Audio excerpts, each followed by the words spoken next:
Hello students, today we are going to discuss the numerical of flexibility method.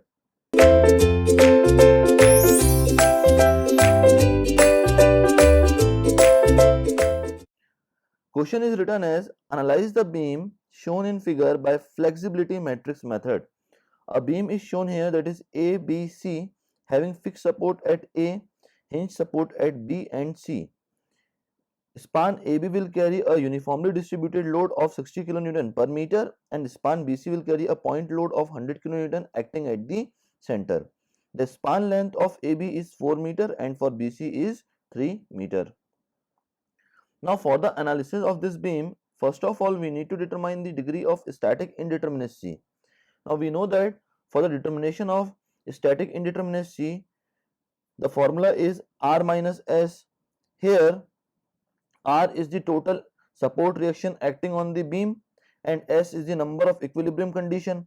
Now due to fixed support at A, there will be 3 reactions, but due to vertical loading only 2 reaction will be there, that is vertical reaction as well as the movement, and at hinge support there will be only one reaction which will be in vertical direction due to vertical loading. So the total number of external reaction will be equals to 4 and the equilibrium condition will be equals to 2 due to vertical loading. Now the total degree of static indeterminacy will be equals to 2, that is MA and MB. It means that MA and MB are the unknown movements in this structure. Okay. Now the second step is assign the coordinate number. Now we have to assign the coordinate number at the unknown movements. Okay. So we had assigned here coordinate number 1 and here coordinate number 2 because MA and MB are unknowns. Now third step is remove all the restraints to obtain the basic determinate structure. Okay. Now in the stiffness method we had made all the supports fixed to obtain a restrained structure, but here we have to remove all the restraints and obtain the basic determinate structure, that is the simply supported structure. So we had bifurcated the structure, that is beam, into two parts, that is AB and BC as simply supported beams. So these are the basic determinate structures. Now the loading is same, that is in AB span there will be a UDL of 60 kN per meter acting in the downward direction, as well as in BC span there will be a 100 kN downward load acting in the BC span at the center. Okay. Now due to this loading we have to determine the maximum mid span positive bending moment, which will be equals to, for UDL it will be equals to WL square by 8 and for point load it will be equals to WL by 4. On putting the value in WL square by 8, that is 60 into 4 square by 8, we will get maximum mid span bending moment as 120 kilonewton meter. Similarly, on putting the value in WL by 4, we will get the maximum mid span bending moment in span BC equals to 75 kilonewton meter. Now the next step is determine the displacement due to basic determinate structure. Now we have to find the delta L matrix from here. So we have to proceed with the conjugate beam method.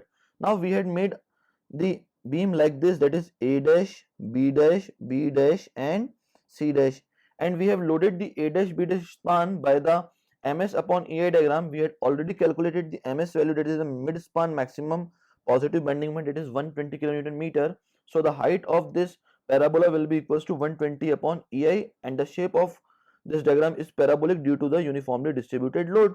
Similarly in B dash C dash span the loading will be of triangular nature because of point load and its height will be equals to 75 upon EI because the mid span maximum positive bending moment will be equals to 75. So the height will be equals to 75 upon EI. Now for finding the delta L1 value and delta L2 value, that is at coordinate 1 and at coordinate 2, we have to multiply this area of MS upon EI diagram with the coordinate of CG of the opposite side. Okay, coefficient of CG of the opposite side. It means that for the calculation of delta L1 we have to multiply it with the coefficient of opposite side, that is half of this. Okay, with the total area of MS upon EI diagram. Similarly for the calculation of delta L2 at coordinate 2 we have to multiply with the coefficient of CG of the opposite side, that is this half, and here the CG will be acting like this and its value will be equals to half into 3. So we have to multiply for delta L2 with the coefficient of CG of the opposite side, that is half. So we had proceed with like this, that is delta L1 equals to coefficient of CG into area of M upon EI diagram for span A dash B dash. Now for the delta L1, the coefficient of CG of the opposite side will be equals to half and the area will be equals to 2 by 3 base into height. So delta L1 value will be equals to 160 upon EI. Similarly, for finding the delta L2 value, we have to multiply with the coefficient of CG of the opposite side. So here half is written, here half is written, and this is the area of triangular portion and this is the area of parabolic portion. Now after adding both these values, we will get delta L2 value as 216.25 upon EI like this. Okay, so we have determined the delta L1 value and delta L2 value. Now we have to assemble the delta minus delta L matrix. Now if there will be no displacement or deformation given at any coordinate, then delta value will be equals to 0. Now in this question there will be no deformation given at coordinate 1 and 2, so the delta value will be equals to 0. Now we had written the delta L value here. So delta minus delta L matrix will be equals to minus 160 upon EI, similarly minus 216.25 upon EI. Now the next step is the assembling of flexibility matrix. Now we have to assemble the flexibility matrix. Now here we have written the equation, that is delta equals to del by P. We know that flexibility is inverse of stiffness. So flexibility is the displacement due to unit force. Now if we have to find the flexibility, then we have to apply the unit force at each coordinate so that we can find the displacement at that coordinate. Now apply unit force, that is moment of 1 kilonewton meter, because the unknowns are moments, so we have to apply the moments of 1 kilonewton meter on coordinate number 1 to obtain delta 11 and delta 21 values. Now what is delta 11? Flexibility of coordinate 1 is determined when unit force is applied at coordinate 1. Now if we have to obtain the flexibility value, then we have to apply the unit moment at coordinate 1. Similarly, we can determine the flexibility value at coordinate 2 due to unit moment applied at coordinate 1. Okay student, now we had applied a unit moment of 1 kilonewton meter at coordinate 1 and the resulting diagram will be like this, and its height will be equals to 1 upon EI because unit moment is applied at coordinate 1. Now we have to find the delta 11 value, for which we need the opposite and coefficient of CG, that is 2 by 3, which is shown here. Okay, so by conjugate beam method it will be equals to 2 by 3, that is coefficient of CG of opposite span, multiplied by the area of this diagram, that is area of this diagram, which will be equals to half into base into height. The height will be equals to 1 upon EI. So the delta 11 value will be equals to 4 upon 3 EI. Now for finding the delta 21, that is for finding the delta 21 at this coordinate, we have to use the CG of the opposite side, which will be equals to 1 by 3, which is shown here. Okay, so the coefficient of CG of the opposite side will be equals to 1 by 3 and the area will be equals to half into base into height. So the value will be equals to 2 upon 3 EI. So we had determined the delta 11 and delta 21 value by applying the unit moment at coordinate 1. Now we have to find the delta 22 as well as delta 12 value by applying the unit moment at coordinate 2. Now we have to find the delta 22 and delta 12 value, for which we need to apply a unit moment at coordinate 2. So we had applied a unit moment of 1 kilonewton meter at second coordinate. So the resulting diagram will be like this, and its height will be equals to 1 upon EI and 1 upon EI. Now for finding the delta 12 value, that is this is the flexibility at coordinate 1 due to unit moment at coordinate 2. Now for finding the delta 12 value, we have to multiply it with the coefficient of CG of the opposite side, which will be equals to 1 by 3, which is shown here. So we had put the value, that is 1 by 3 here, and the area of this diagram, that is half base into height, so it will be equals to 2 by 3 EI. Now for checking the method, that is whether we are solving correctly or not, we have to check the value of delta 21 and delta 12 value, and if it will be same, then we had correctly solved the numerical, otherwise we have to again repeat the whole numerical. Okay students, now for finding the delta 22 value, we need the coefficient of CG of the opposite side, which is shown here, that is 2 by 3 as well as 2 by 3 here.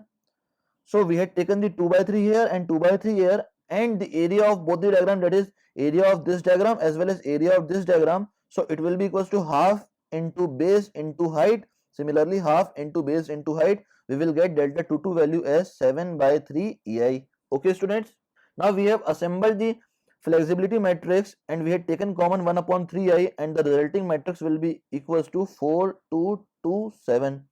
Now we have to assemble the flexibility equation. Now we know that flexibility equation will be equals to matrix P is equals to inverse of flexibility matrix into matrix del minus del L. Now we had taken the inverse of flexibility matrix, so 3i will goes to the numerator, and in denominator there will be determinant of flexibility matrix, that is 28 minus 4, and here the adjoint of flexibility matrix is shown, that is 7 minus 2 and 4. Now here we had written del minus delta L matrix, which will be equals to minus 160 upon EI and minus 216.25 upon EI. Now after solving this, we will directly calculate P1 and P2 value, that is minus 85.937 as well as minus 68.125.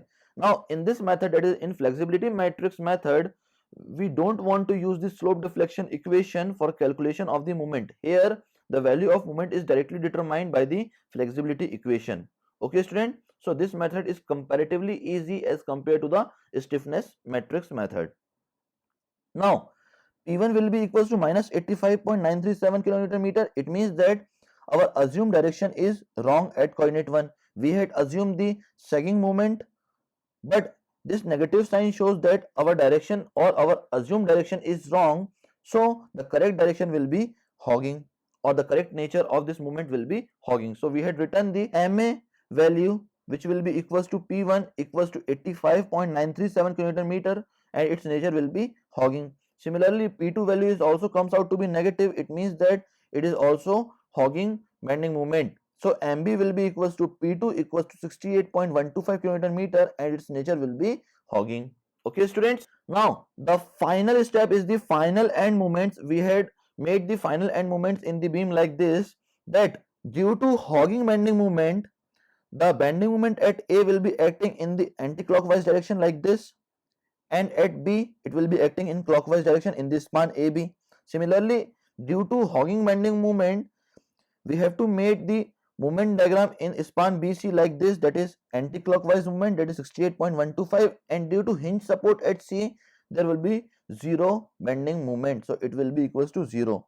So we had written MAB equals to 85.937 kilometer meter, which will be acting in the anti-clockwise direction, which is shown here, that is anti-clockwise. Similarly, MBA will be equals to 68.125 kilometer meter, which will be acting in the clockwise direction like this.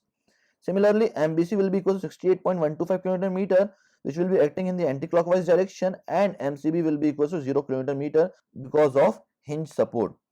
Now that is all about this numerical. We had completely solved the flexibility matrix method, and we had determined all the moments in span AB as well as in span BC. Thank you very much students.